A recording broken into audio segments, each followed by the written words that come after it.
For this module, we'll be focusing on Chapter 4, Society and Social Interaction. And this includes looking at social structures and also looking at all of the different elements of social interaction um, and the positions that individuals can hold within our social structures. So let's start by looking at social interactions and reality. A social interaction basically refers to any of the many ways that people respond to one another, whether it's face to face, online, or some other type of arena. Um, One of the really important concepts with understanding social interaction is that of habitualization. So, the definition of habitualization is an argument that society is created by humans and human interaction. And so that on the base of our habits, these interactions are like little puzzle pieces that, when combined, create an entire society. And so, in that way, our social interactions are the building blocks of society overall. I think that one of the ways that we can help to understand this concept is looking at the Thomas theorem. Thomas claimed that if men define situations as real, they are real in their consequences. And this is really important to understanding the construction of society and our interactions. Basically, for sociologists, we may not really focus on whether or not something is real objectively versus being real subjectively. If something is objectively real, that means that it is true, absolutely, positively true. For example, we could say that, objectively speaking, the world is round.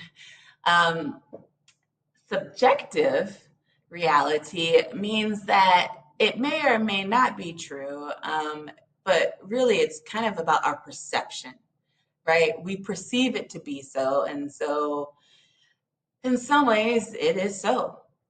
So basically, we as humans interpret or define one another's actions instead of merely just reacting to each other's actions, right? We take into consideration the context of one another's actions. And so we interpret, and those interpretations can be accurate or they may not be accurate. But according to the Thomas theorem, it doesn't really matter because as long as we believe that reality is what it is, or we believe that reality is accurate, then it might as well be considered accurate because we will respond to it as if it is. Our reality isn't shaped only by objective truth, but also by our perception, our evaluations, and our definitions. And so, really, our social reality is literally constructed from our social interactions. And it's really hard to use the word literal for that. It's a bit, I don't know, almost punny in this context because there's so much subjectivity that's involved in all of this. So, for example, if we're in a theater and somebody in that theater screams, fire, we're all going to react. And it doesn't matter if that fire exists or doesn't exist, we still will react to what we see as being a real threat without even having evidence that that threat actually exists. And so our social reality is quite the same.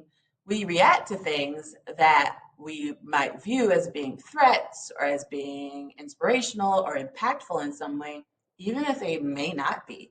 It could just be a placebo effect altogether. So, for instance, we have these things that sociologists talk about and also psychologists as well called self-fulfilling prophecies. And you've probably heard of this before. With a self-fulfilling prophecy, we view these as phenomena that emerge when people believe a false idea to the extent that it becomes true. So perhaps you've heard, oh, you're not a good student. You're not really good at this subject. Maybe you should take another course. And you develop an attitude that's like, I must not be good at that. maybe I shouldn't focus on that and I shouldn't practice or build up that skill. As a result, you end up with a self fulfilling prophecy because you haven't practiced and you haven't been building on that skill. Does that mean that you actually weren't good at it? No, right? But now you've created a self fulfilling prophecy where you're not good at it as a result of your reaction to someone else's action or interactions.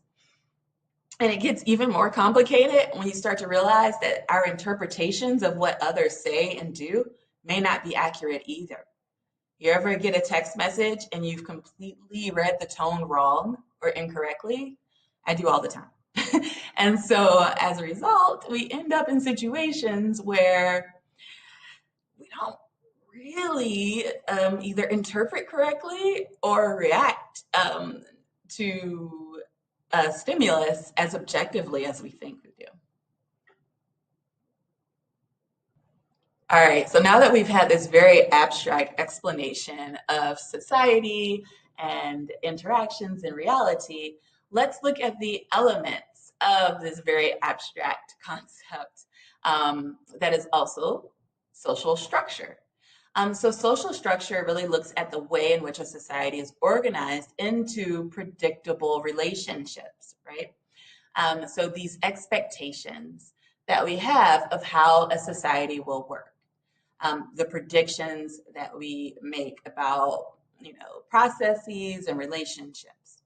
So at the largest level of that social structure, we have social institutions, and we've talked about these before. Social institutions are organized patterns of beliefs and behavior centered around our basic social needs, and so they fulfill a need and serve a function. Some of our social institutions would be like the family, mass media, government, economy, healthcare, even sport. And so a lot of our behaviors and our beliefs are centered around these social institutions. Another that I didn't list there is religion. And religion very much impacts directly our belief systems, whether or not we adhere to religion. This is still true, and our behaviors as well. We have religion embedded in the United States within our social control systems, even within our monetary system, where on cash it literally says, "In God we trust." And so we could say that religion, regardless of whether you as an individual participate or adhere to a specific religion, it still has an impact on our social structure. And so the way that this comes about is through institutionalization. You'll notice that some of our social institutions are fairly recent, um, and were not previously social institutions, like looking at medicine and health, for example.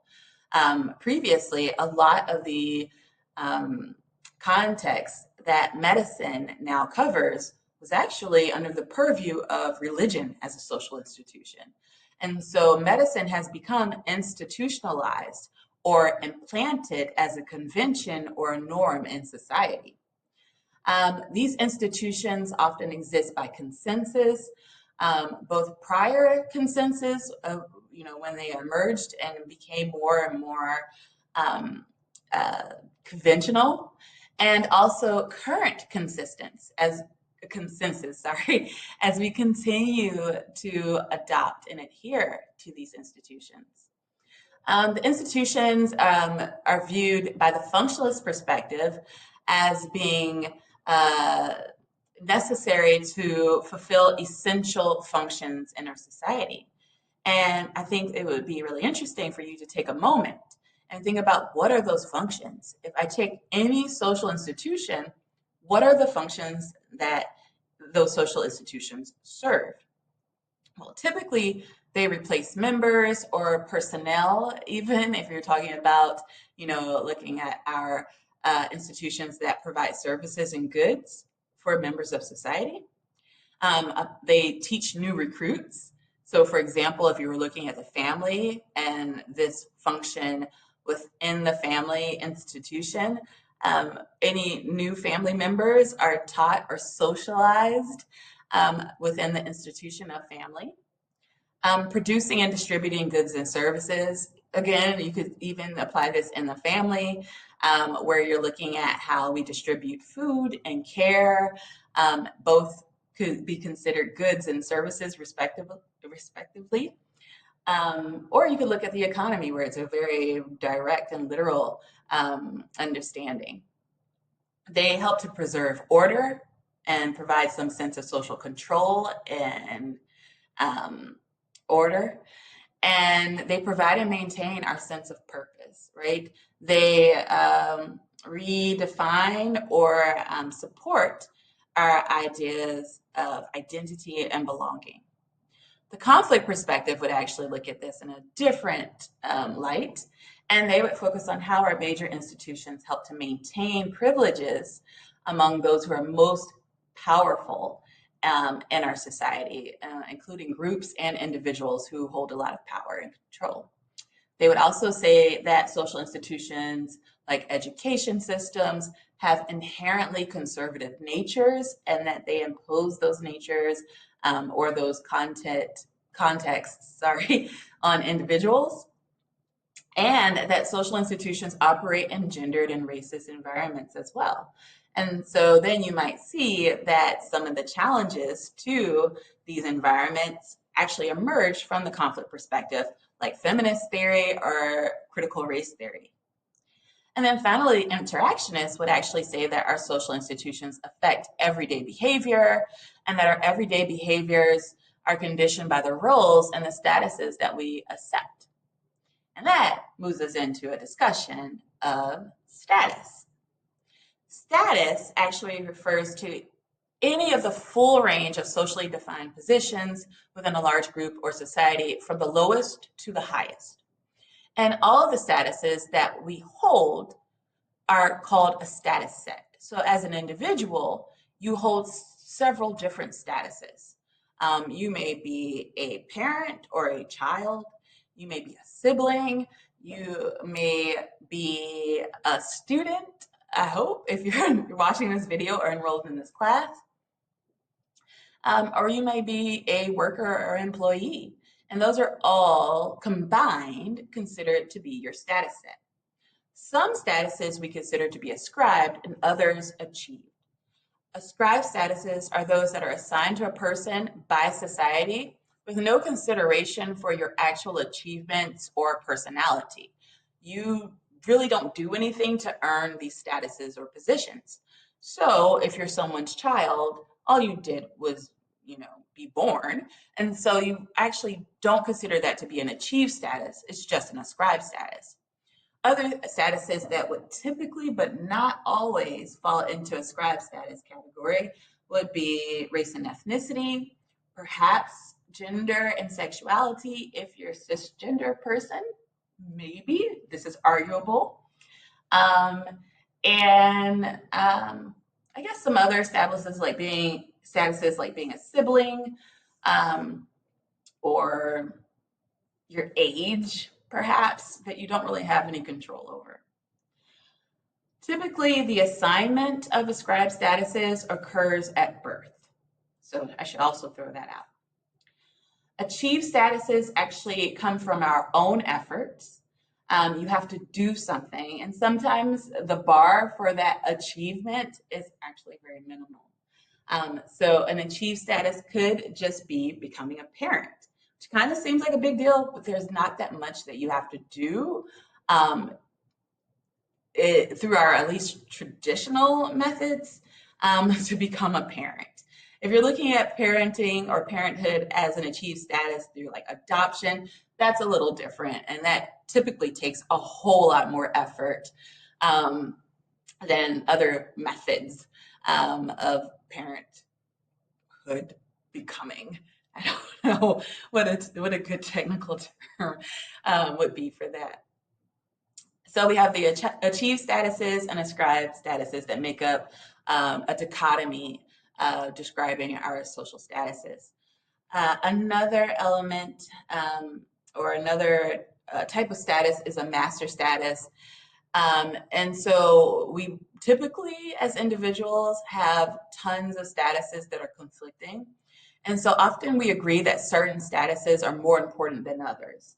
and that these are master statuses because they dominate other statuses and determine our general position in a society. And it's really a toss up for any individual person as to what their master status is. And it can actually change depending on the environment that you're in. So, some of my statuses that I think are pretty important would be that I'm a professor and also that I'm a Black woman. And it would be interesting to see, in which contexts being a professor might be considered being my master status, and in which context being a Black woman might be considered as my master status, and which is the strongest in any given time or situation.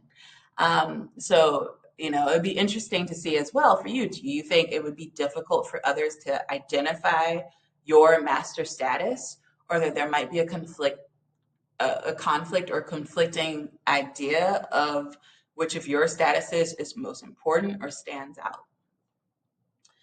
Finally, we get into social roles. And these are expectations for a position. It's how we play out those statuses. So the patterns of behavior that represent a social status.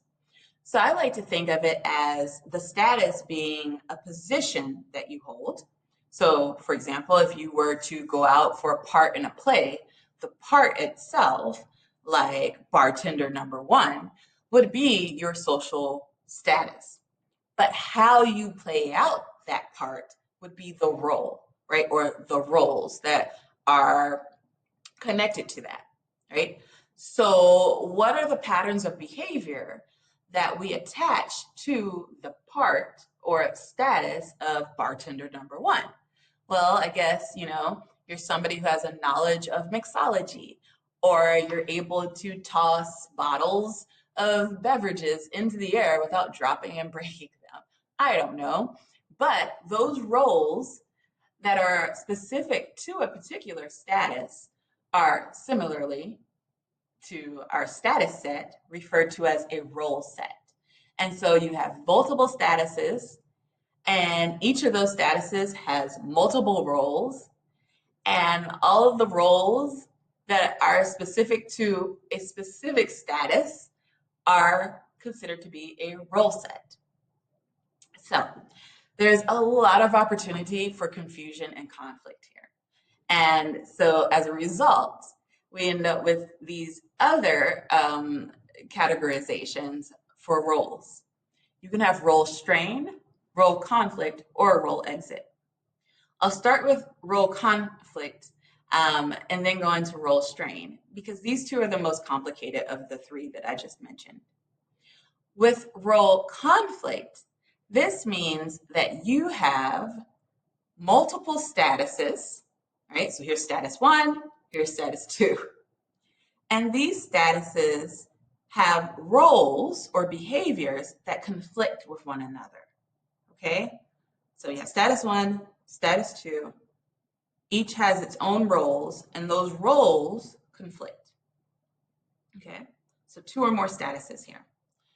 And that conflict, right, is creating problems. So let's add some actual examples here. So I'll use myself as the example because I actually do run into role conflict often in real life. So I am a mother and a professor. And both of these statuses have roles that require my attention and time. As a professor, I need to give my students attention and respond to them. And that requires time on my part to create these lovely videos, or to respond to emails, or to meet with you during office hours. I also, as a mother, in status number two, have children that require a lot of the same things, actually. They require my attention, that I speak to them, that I interact with them, and that I actually teach them things and socialize them as well. And sometimes these requirements happen at the same time. I might have a kid who's homesick, or I might be called to come pick up a child, or there might be an emergency, while I'm teaching, or less directly, I might be needed to respond to emails for an assignment that's due at midnight tonight. That's a big one. But also, my kids need me to get them ready for a bath or to help them with their homework. This would be called or referred to as a role conflict because my roles from two different status are conflicting with one another. Right? I like to actually think of this, and you see me using the hand gestures, but I like to actually think of this as being a physical conflict, right? Because when we hear the word conflict, we're thinking of two or more parties that are actually coming together. There's a tension there between two or more parties. And this is important because role strain can easily be confused with role conflict if you don't use this kind of, visualization. So with role strain, I typically look at this as being one entity, right? So I'm going to use this little wrist rest. It's a little, you know, puppy. Um, but with role strain, we have one status. And within that status, there are multiple roles that are pulling against one another, right? That are fighting one another and causing problems. So here's my example here. With role strain, as a mother, again, one status here, I'm expected to be loving and nurturing, but also a disciplinarian, right? And that's asking for a lot. And so sometimes those two roles within one single status can also be at odds with one another, right? And so that creates strain. And strain, usually you think of something that's pulling, right? It's being stretched, it's uncomfortable. It's not two different things like impacting one another, but it's just within one status. These roles are straining, right? Does that help you to differentiate between the two? So maybe try to think of some examples in your own life where you've had role conflict with multiple statuses or role strain within an individual status, and experience those things. The easiest of these three, role exit, is pretty simple. It's literally what it says it is. It's where you exit a role, you disengage from a role that's been central to your identity. And so we talk about role exit because it can mean resocialization or the need to find a new identity. So typically, when people exit a role, they experience really intense emotions like doubt or a search for an alternative. They might have a departure or action stage where they are actively involved in, the ceremonies and rituals of leaving that role or the creation of a new identity. And so, one really, really important, I think, um, type of role exit in the human life course is retirement and the very um, critical and important process of leaving a position that one has been involved in for most of their adult life. And it's not necessarily a specific position like occupation or job, but just the position of being an employee or being a laborer and now no longer being expected to do that. It can have a lot of impact on an individual. The other two elements of social structure given here, groups and social networks, we'll talk about in a coming chapter. And so for right now, press pause on that, or hold on that, and continue on and looking at social structure. Hey, I'm up here now. So for one of my really fun and interesting, or at least for me, fun and interesting topics of social structure is looking at the development of our social structure through sociocultural evolution. And here we get to go into some history and some anthropology, which I am not an expert in either of those things, but it's still fun to talk about, at least on a very general sociological level. So sociocultural evolution looks at our long-term social trends and how these things interplay with our social development and social interaction and how these have changed over time. So we start with looking at how our earlier societies, like foraging and hunter-gatherer societies, um, interacted, and look at how this has changed over time. This is a really interesting and prominent theory of social interaction and social structure because it focuses on our basis of sustenance and economy and how these things impact how we relate to one another. And so we'll notice that during all of these pre-modern societies, so basically looking at hunter-gatherers, pastoral, horticultural, agricultural, and feudal societies, everything before the Industrial Revolution, we had very tight-knit and communal interaction types, and how that contrasts to modern society types after the Industrial Revolution. So we could say Industrial Revolution, post-industrial society, and even perhaps a postmodern society, how we have um, much more variation and specialization in our interactions, right? So that's the general comparison when we look at social interaction and social development. So let's identify really these different phases of development. So with the hunter-gatherer societies, we often refer to these as the beginning of our human life, or understanding of human life, where we look at these as being very nomadic societies that were also highly communal. And that was because it was necessary to be communal. You couldn't be selfish, you couldn't be greedy. Watching out for the whole group was in everyone's best interests. And partially this is because collecting food and sustenance was very much a group effort, right? This is before we had um, a real system of agriculture or cultivation of land, or breeding livestock or anything of that nature. And so you operate it in groups for security and also for the assurance of sustenance. And here we also see the most inequality in society um, as well, both through gender, but also just within individuals. Everyone had a role, and those roles were super important. And so it didn't matter if you were a hunter or a gatherer. These were both viewed as being important because look, everybody wants the meat, right? That was the protein, and that was probably, the rarest form of sustenance because it wasn't readily available all the time and took a lot of effort. But you relied a lot on the gathering from day to day, and this was primarily the basis of one's diet. And so you can see why it would behoove you to actually, contribute to a community because you can't live off of just the gathering alone or just the hunting alone. Well, you probably could have lived off just the gathering alone, but nobody wanted to do that, right? They wanted their meat back then. And they definitely wanted the fibers and the skins and things like that to survive.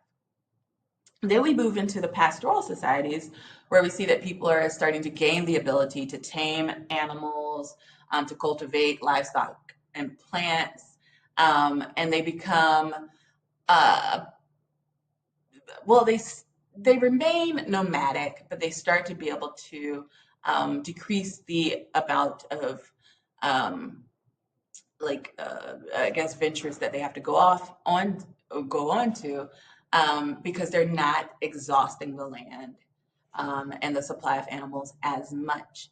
But because of the herding, which still does exhaust the land, they need to move and follow the animals to new places to graze and things like that. So we're still not settled here, um, and we're still pretty communal at this level.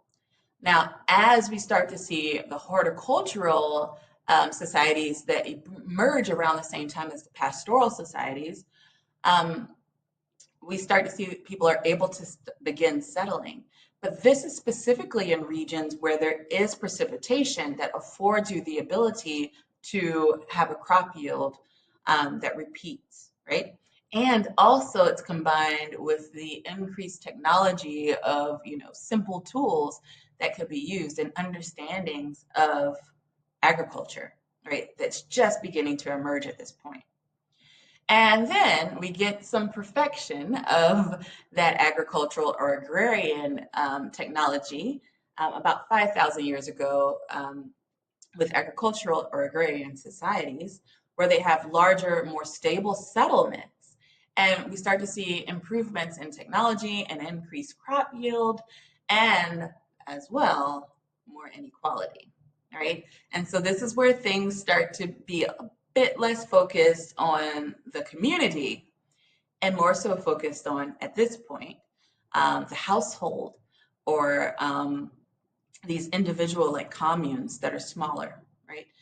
You're no longer nomadic, and now you're able to stay in one place where we see this increase in the concept of private property ownership, something that hadn't really existed previously because there was no point in claiming land if you were going to be leaving it behind eventually.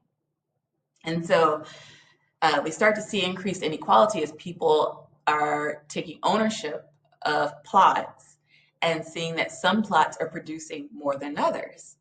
And so, of course, now you're starting to link that production to individual households or individual settlements as well. Another thing that we see emerge here is a lot of gender inequality, which had existed throughout, but which really, like, it starts to peak here and continue on into our industrial societies or modern societies, where because of that linkage between private property and the family, we see that women's roles are now connected more and more to the private sphere or to the household, and that men are now becoming the representatives of the household in the public sphere. And there's a reason for this. And it's a pretty sexist reason.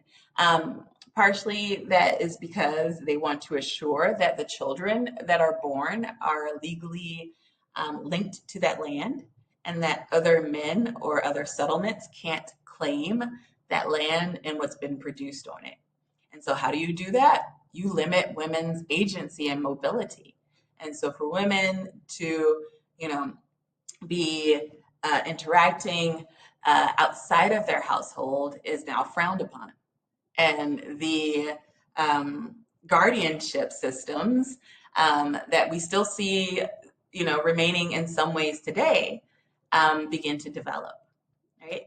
Like literally, we name our children and wives after men as a result of showing this property ownership. These children, this woman belongs to that family or that man, basically. So, yeah.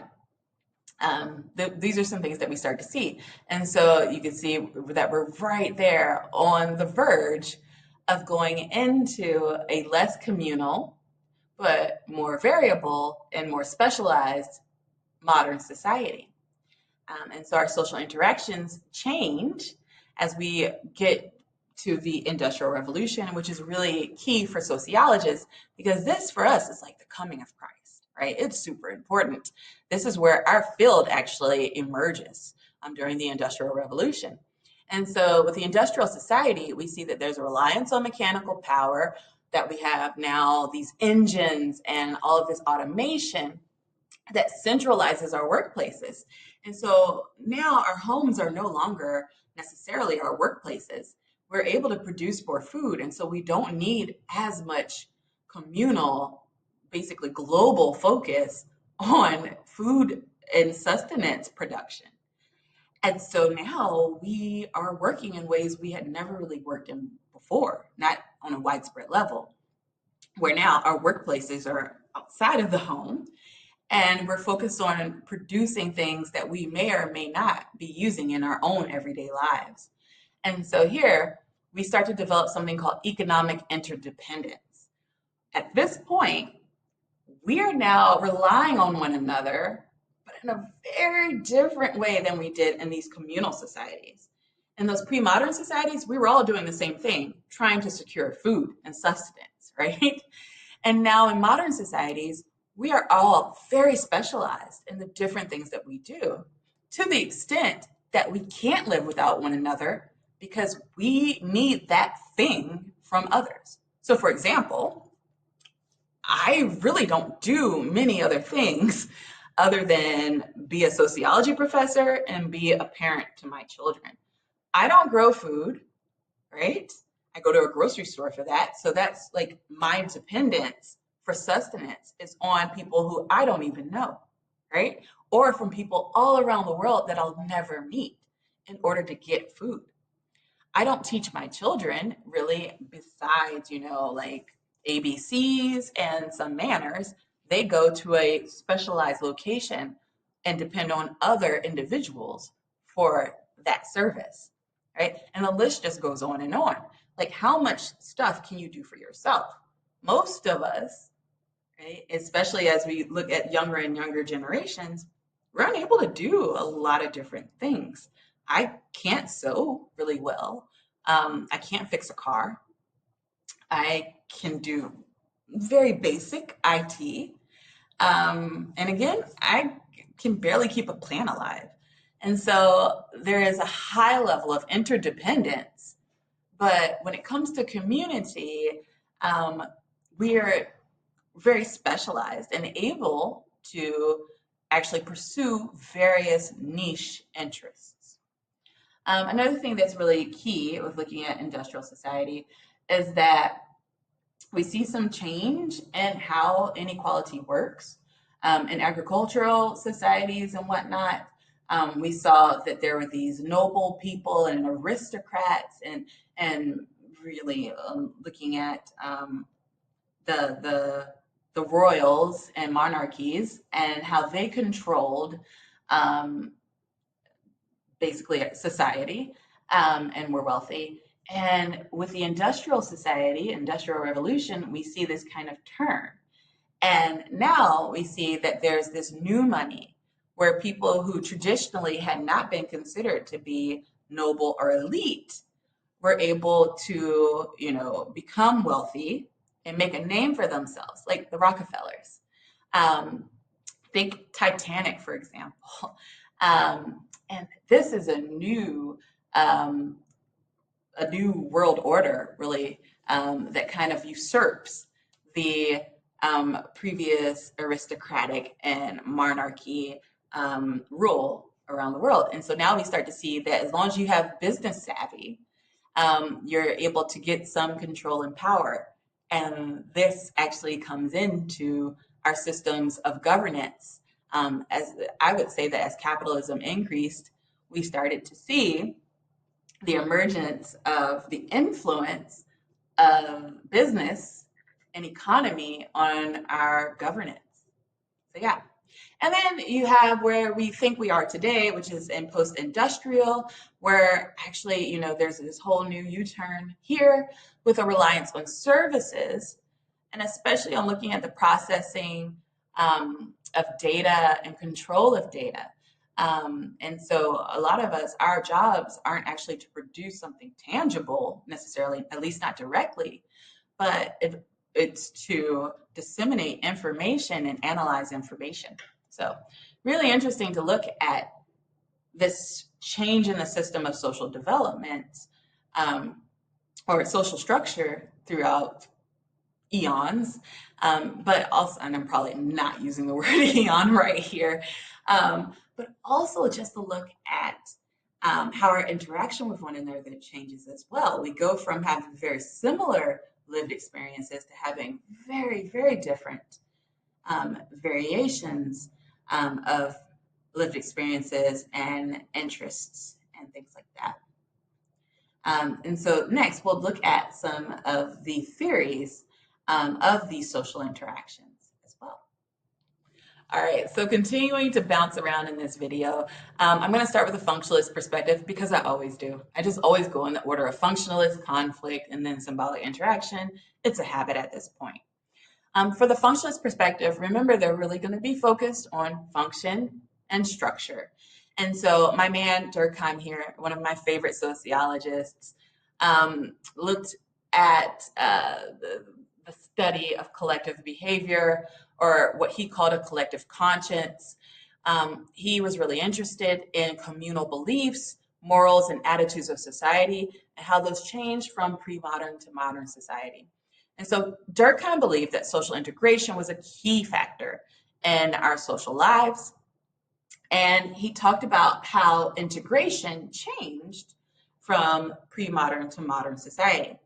And he described these using the terms mechanical solidarity and organic solidarity. So the solidarity here would be considered the integration, the ties that we hold, right? The bonds that we hold. And he said that those bonds or ties, the solidarity, could be mechanical or organic. You have to be careful with this one because if you kind of use our modern sensibilities about how these words work, mechanical and organic, you'll actually end up confusing the two, right? Like typically, modernly, when we talk about mechanical, we think of something that's technologically advanced. And so we might think that it's modern. Or when we hear the words organic, we think of something that's natural. So we might think pre modern, but don't do that. Okay. That is not the right direction to go into. What Durkheim means by mechanical here is that something is automatic, as in you're automatically born into it, right? You don't need to make any decisions. You don't need to have any interests or anything like that because you're going to do what everyone else does in this pre modern society. And that's focused on sustenance, right? You're going to be a farmer. Why? Because food is important at this point, and securing it is basically life or death. And so, in a society that is focused on mechanical solidarity, or that you know is centered around mechanical solidarity, all individuals are going to be performing the same tasks, and there is a collective consciousness, right? People do things the way they do them because that's the way they've always done it, and they have really strong bonds of kinship, of relating to one another. It could even be pseudo tribal to some extent. There's a low division of labor because, again, everyone's doing the same thing. And since people tend to do the same work, they also may tend to think and act alike. On the flip side, we have organic solidarity, which you could think of as organic, as in the different pieces of the body. So, right, your human body has organs in it, right? These separate parts that all do different things. And so here we can look at this consciousness as being an organic integration where we all are specialized in doing our own things, and still connected, however, because we rely on one another. So with organic solidarity, it's all really specialized and all individuals have a need for one another, but it's not communal necessarily, not the same way that the collective consciousness was with mechanical solidarity. So here, our solidarity is maintained by acceptance of differences in our economic interests and also our social interests. And so because we adhere to this understanding that we're all focused on different things and that we can rely on that to meet our needs, that means we're able to explore the things that we're actually interested in, or at least able to within the realms of the reality of where we live and what our economies look like. And with organic solidarity, you have a very specialized division of labor, and this allows people who have different values to actually coexist because they need one another. And so you actually can relate this to like the emergence of, a global society after World War II, and how that was actually used as an integrative force so that we wouldn't have another world war. If we rely on one another and we're interdependent with one another, we are forced to communicate and to work together so that we can't attack one another. That's the thought, at least. We'll see how that experiment works out. With Durkheim, he was also interested in something called anomie, which is like a sense of chaos or loss of direction that we might feel in society. And he was really interested in looking at anomie and how it impacted our integration in society and how well integrated we felt into or with one another, and with society altogether. And so you said that, with anomie, uh, collective consciousness is weakened, and collective norms are also weakened. And so we're going to talk about this pretty intensely when we get into our discussion of deviance, because he actually says that one of the results of having weaker integrations and social controls is deviant behavior. So we'll look at that in the future. All right, so moving on to conflict theory next. All right, so conflict theory is another fun one. And here we're going to talk about Marx and Weber. So starting for Marx with his view of society's construction, um, that he basically overall felt like societies depended on a base and a superstructure, and that's what defined any particular society. Here, the economy is seen as the base, um, and that everything else is built on the economy. And so our superstructure, all of it, government, family, religion, education, culture, every element of it, according to Marx, depends on that base of the economy. And so obviously Marx really stresses the importance of economy, um, and its impact on the rest of society. So if you're starting to sense that this is going to be a long video, you are absolutely right. We're not done yet. We're not done with Karl Marx in particular. So I think I mentioned this in our first weeks of class, that Marx is very much a critic of capitalism. And one of his views of conflict was based on, again, that base of the economy and capitalism, um, or the organization of economy, so that the capital or the land, materials, whatever means are used to transport goods are privately owned. And so Marx focused quite a bit on how capitalism changed our interactions with one another.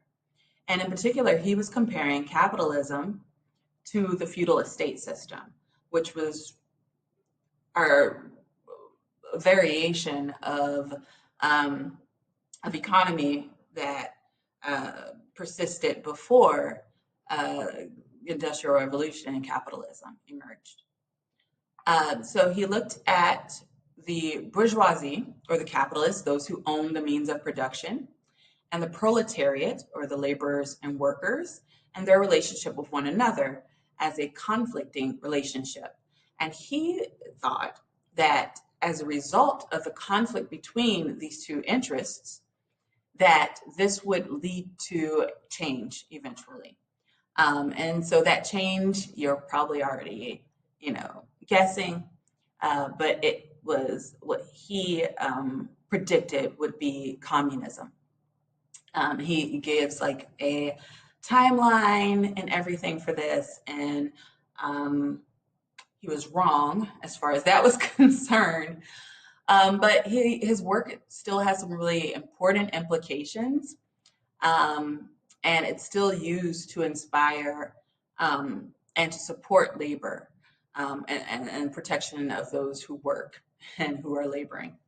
So one of his arguments, and I'll also link this video in this module as well, but one of his arguments was that uh, modern society, via capitalism, alienated the proletariat in particular from one another, and for different elements, right?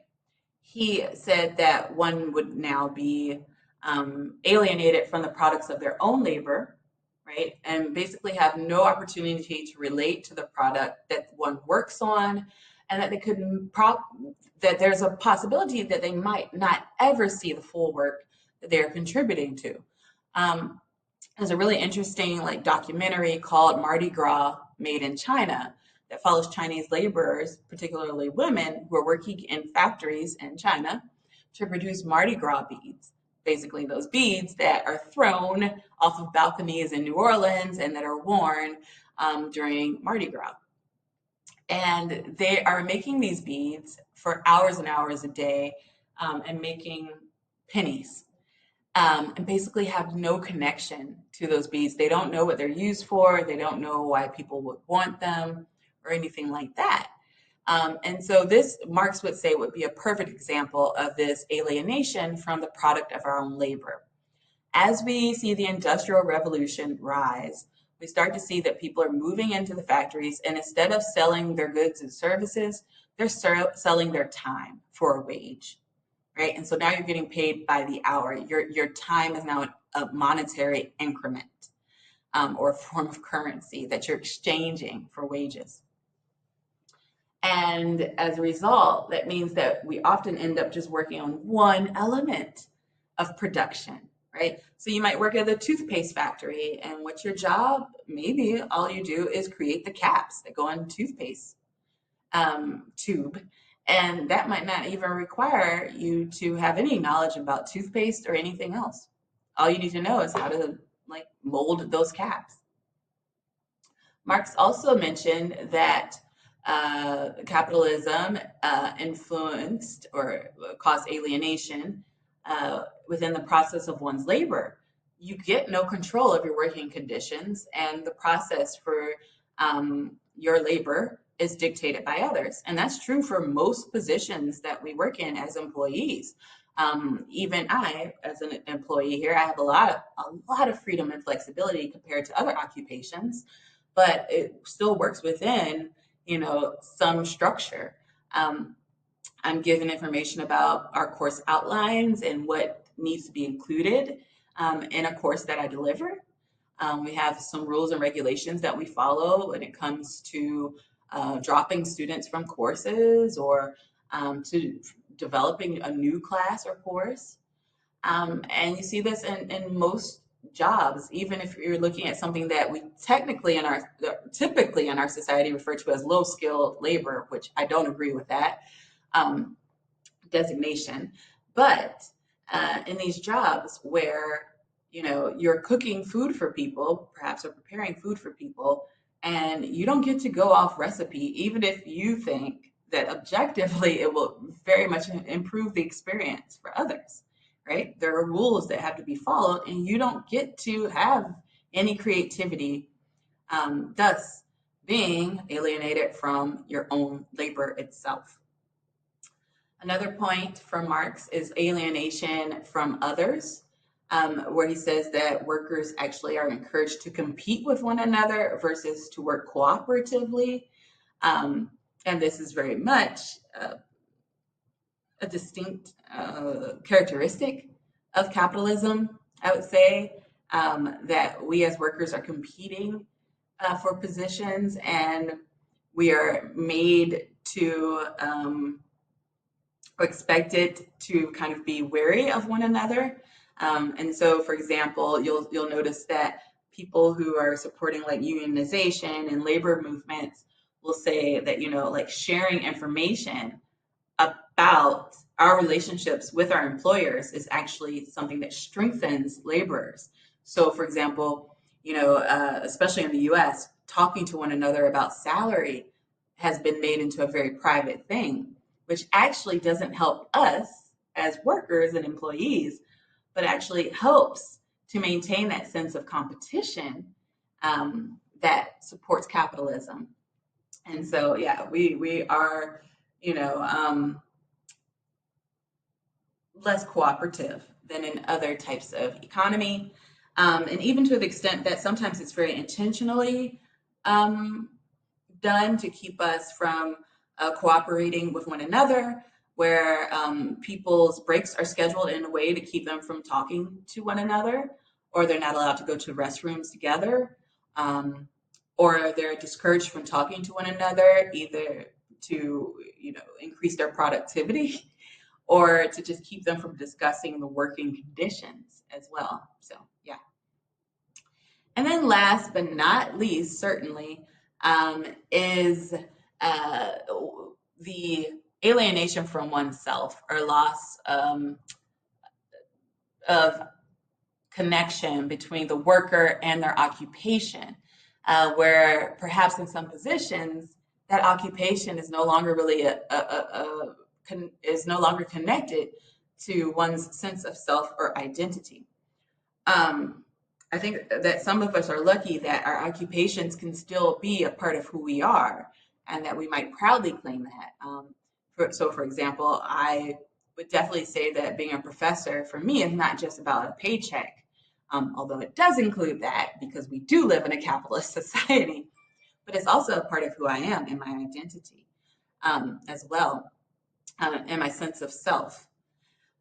Another thing that Marx mentions is um, the um, awareness that we hold um, of where we exist in this conflict as well. So, for example, Marx talks about our consciousness um, and how that can relate to our alienation. That as a result of our alienation, we might take on what's called a false consciousness, or an attitude that's held by members of a social class that doesn't actually accurately reflect our objective position. So, one of the examples that we often use that reflects a false consciousness is the idea of a trickle down economy and belief that that system could actually work. So for capitalists, it's a great system or a great belief system that if you can get a population to believe that if they invest or if they give capitalists and businesses free reign, that that will benefit everyone else in the long run, then you're going to do really well because that means that you don't have to deal with regulations, that you can encourage competition between workers and basically make a pretty strong profit. But for the individuals, the proletariat, basically, this is not a good reflection of your own interests. Because have you ever met a capitalist, for example, that would say, you know what, we've made enough money now, let's give back to our employees and workers? Not in any real sense. You might get that kind of like, you know, uh, very minimally impactful um, bonus once a year, or perhaps like a corporate gift. But as far as getting what you actually deserve as a result of your work and as a result of your labor, no, that won't happen because you've taken away that expectation that capitalists will actually give you what you deserve. You've accepted a trickle versus a stream so in exchange for your labor. So, what Marx really thought we should all be striving for, it was class consciousness, or a subjective awareness of our common vested interests and need for collective political action to bring about change. The acknowledgement that we're all in it together, and that capitalism thrives off of the divisiveness or the division of the proletariat. And so somebody who is involved in a class conscious effort might, for example, try to get people who are in a proletariat position, lower wage workers, to work together across race lines, right? So forgetting the competition that has been kind of pushed upon them based on race and ethnicity, right? Like, for example, being told, like, oh, they're taking all of our jobs. And now we are antagonizing the they in that scenario. And instead working together and looking at who the real problem is, the capitalists. And that there needs to be a change in the capitalists, not the other proletariat. So yeah, Marx comes with a lot. not not at all an uncomplex figure in society. We can't talk about conflict theory and social interaction without at least briefly mentioning another conflict theorist, and that's Max Weber. Um, Weber wasn't a fan of capitalism either, but he criticized Karl Marx a bit and said that Marx focused a bit too much on the economy as a super base, or sorry, as a base for a superstructure. And he said that we can't just focus on a single characteristic like Marx, and that we have to look at three things: class, or a group of people who have a similar level of wealth or income; status, those positions in society that we talked about earlier; and power, the ability to exercise one's will over your own life and also over the lives of others as well.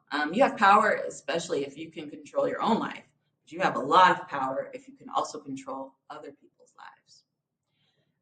So, one of the things that he also wanted to look at was not just economy, but the idea of rationalization in and of itself, or focusing on logic and efficiency rather than morality or tradition.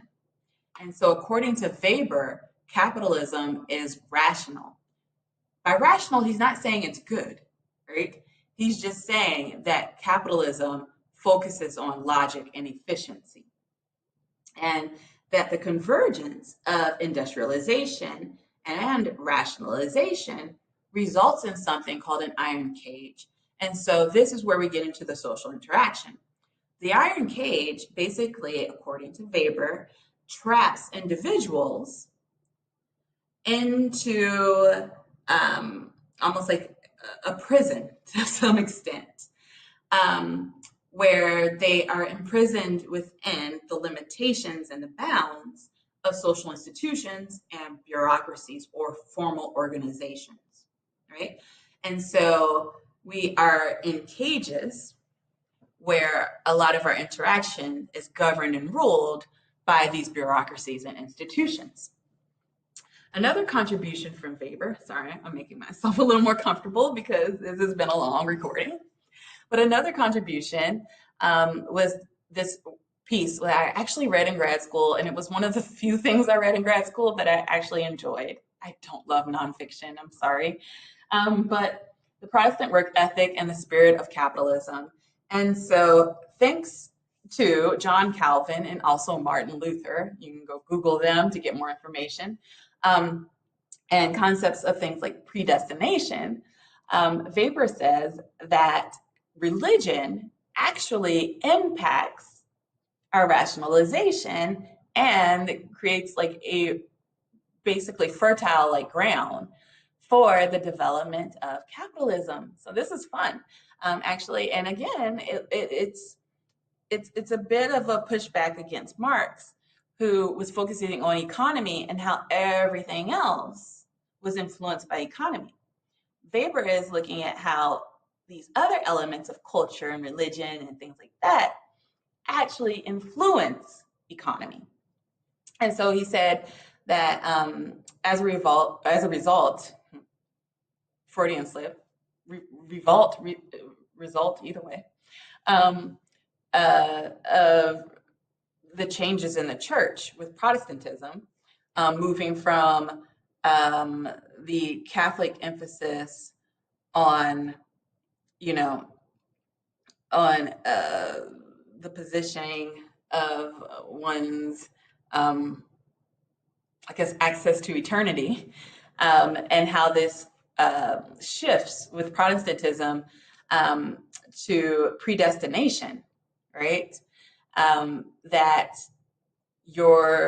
that God, being all-knowing, actually knows where you're going to end up, right? Before you were even born, before you were thought into existence, whether you're going to go to hell or heaven for eternity has already been decided. So if your salvation was already predestined, you basically had to look for signs of that destiny in your everyday life.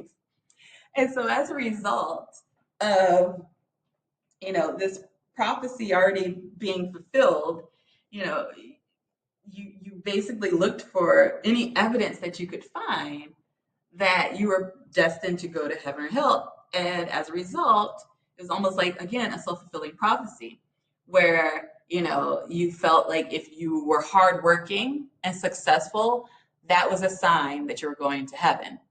and that if you came off as being unsuccessful, so impoverished or lazy, then that was a sign that you were going to hell. And of course, you didn't want to go to hell. And so you would actually end up doing things to make you look more heavenly or like you were successful. And so Weber writes about in this book about how this Protestant work ethic actually supports capitalism. And in particular, looking at the American capitalism that we see today and our American understandings of Christianity as well, and how those work together. So, yeah, fun stuff there.